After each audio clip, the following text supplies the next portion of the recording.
ہر انسان کا مزاج اور اس کی ضروریات الگ ہیں. وہ کہتے ہیں کہ بھائی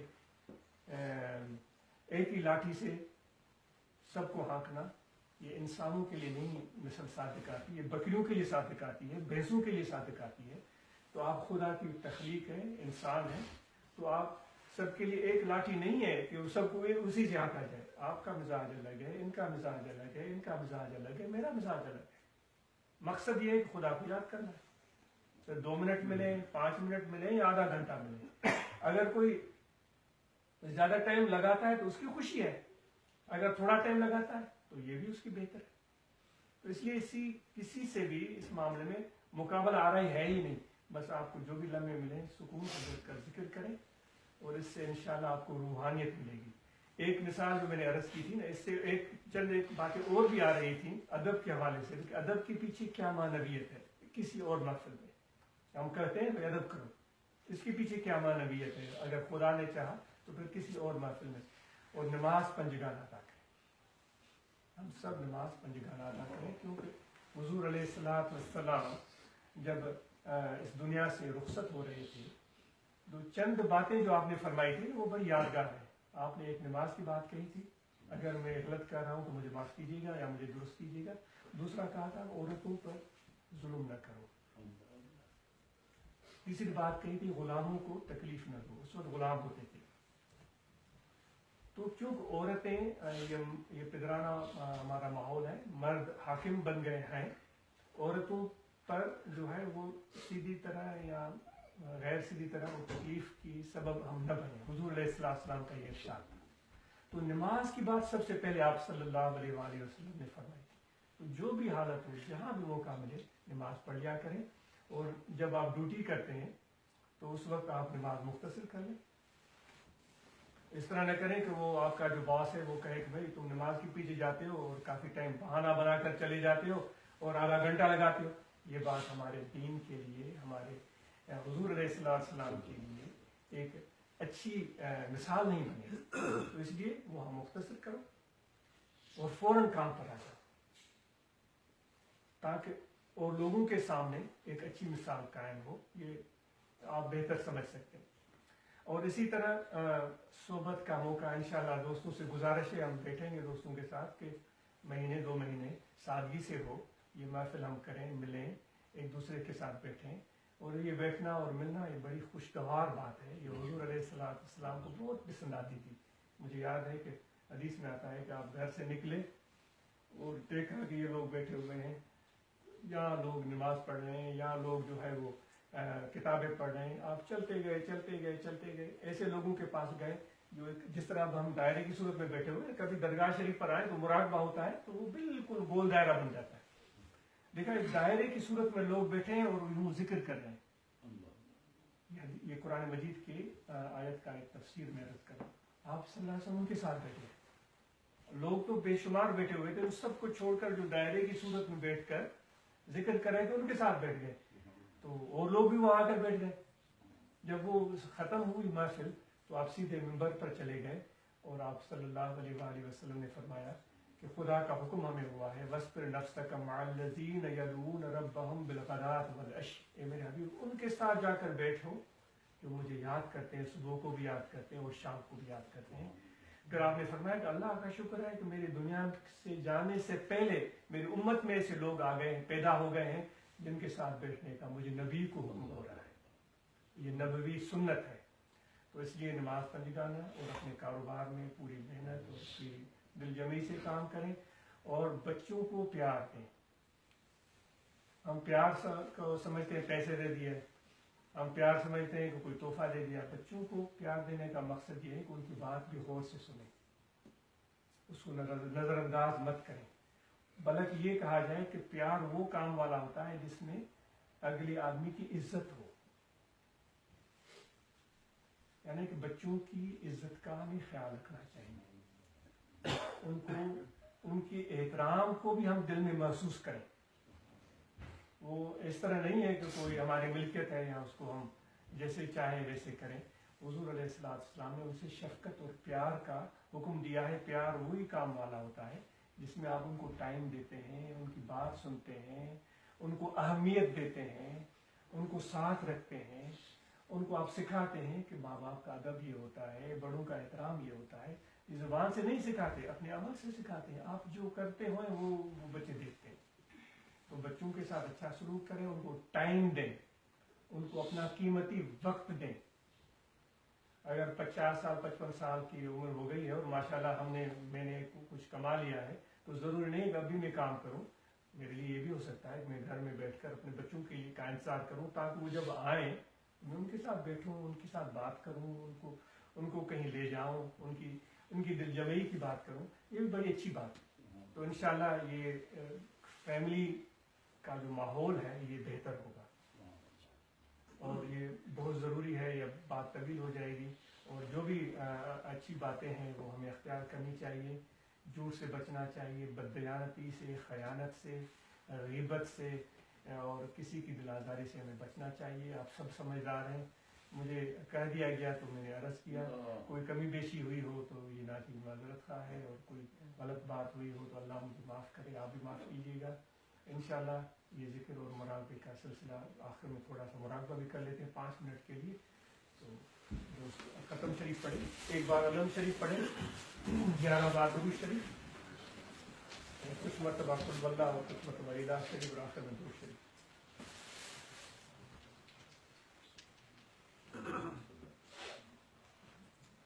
اس شریف کی دعوت دی گئی تھی، یہ 24-25 نومبر کو شریف ہوگا.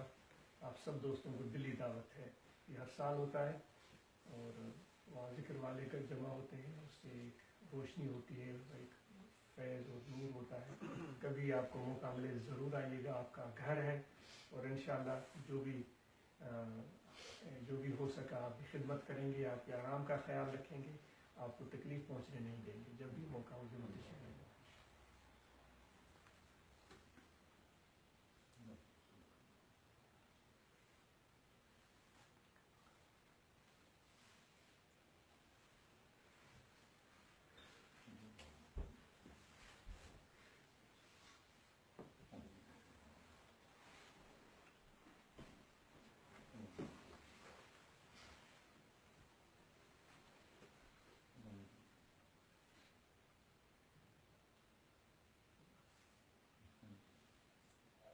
جو بھی پڑھا ہے اس کا پہنچا رہے ہیں حضور علیہ السلام کی بارگاہ میں. تو پتہ سب مل کر دعا کریں. الحمدللہ.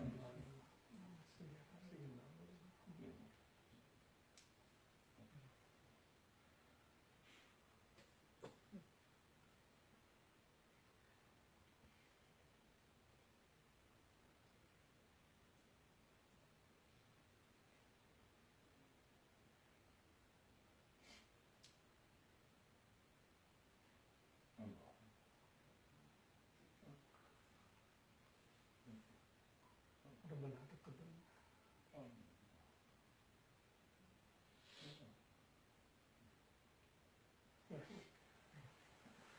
اب تھوڑی دیر کے لیے یہ ہوگا کہ آپ اور ہم سب آنکھیں بند کر لیں گے اور زبان تالوں کے ساتھ لگائیں گے، اور توجہ دل کی طرف کریں گے. یہاں دل ہے، اور یہ تسبیح کھٹکھٹائی جائے گی، تاکہ جب آنکھیں ہماری بند ہوگی اور توجہ دل کی طرف ہوگا تو ہمارے خیالات جو ہیں وہ ادھر ادھر بھٹکے نہیں. یہ صرف اس لیے ہے کہ آپ کو یاد دلاتی رہے ذکر کرنا ہے.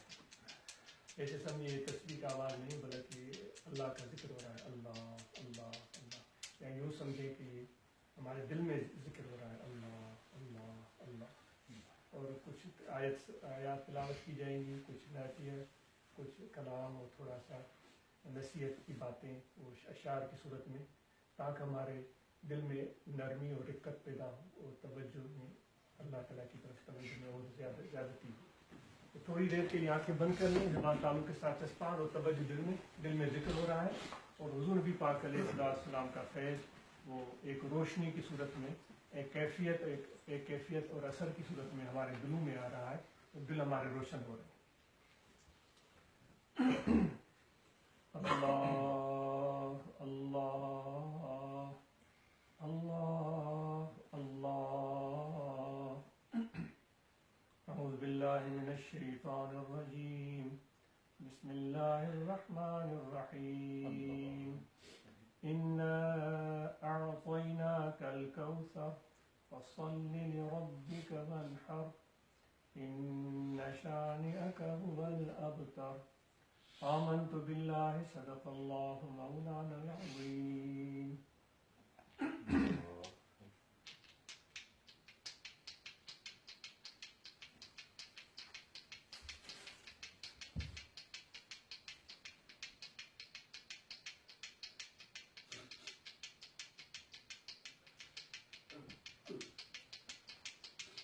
یا محمد مصطفیٰ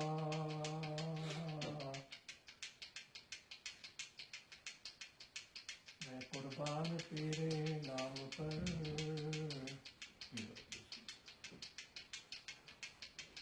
پاک سچا دین تیرا ہوں فدا اسلام پر.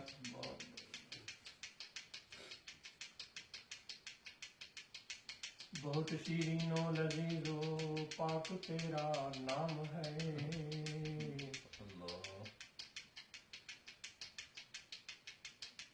جو ادب سے نام لے لائق نام ہے.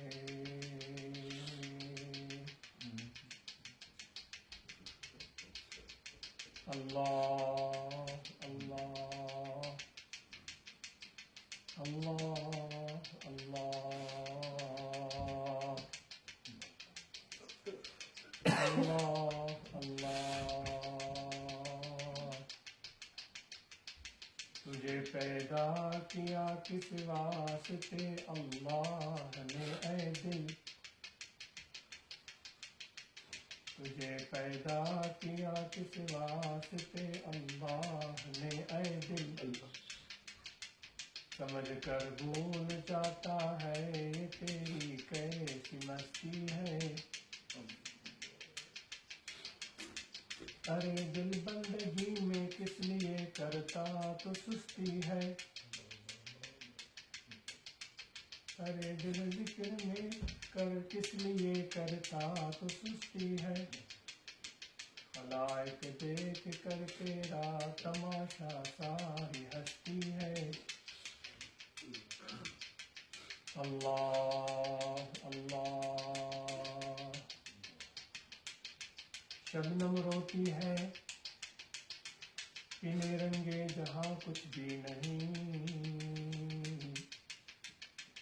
اندازن ہے بلبلیں اور گل کا نشا کچھ بھی نہیں.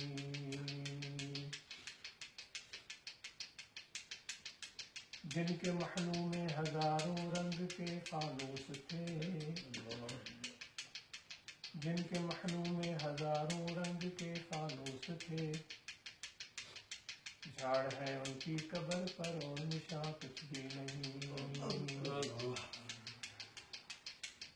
جن کی نوبت کی صدا سے گونجتا تھا آسمان، جن کی نوبت کی صدا سے گونجتا تھا آسمان، دم بخود ہے مقبروں میں ہونہا کچھ بھی نہیں. دم بخود ہے مقبروں میں ہونہا کچھ بھی نہیں.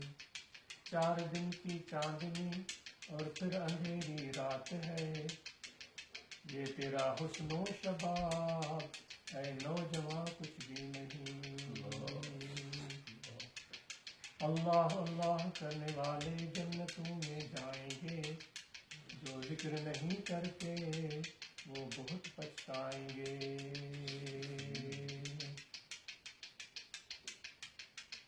اللہ اللہ کرنے والے کی دل میں خدا کا نور ہے، جو ذکر سے غافل ہے وہ اس نعمت سے دور ہے.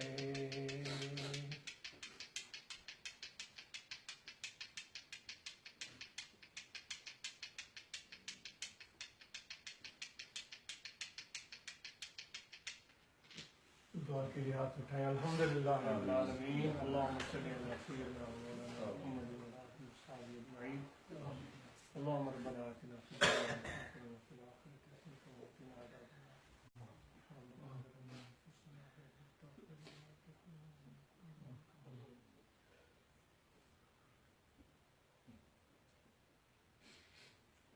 ربنا تقبل منا انک انت السمیع العلیم. صلی اللہ تعالی علیہ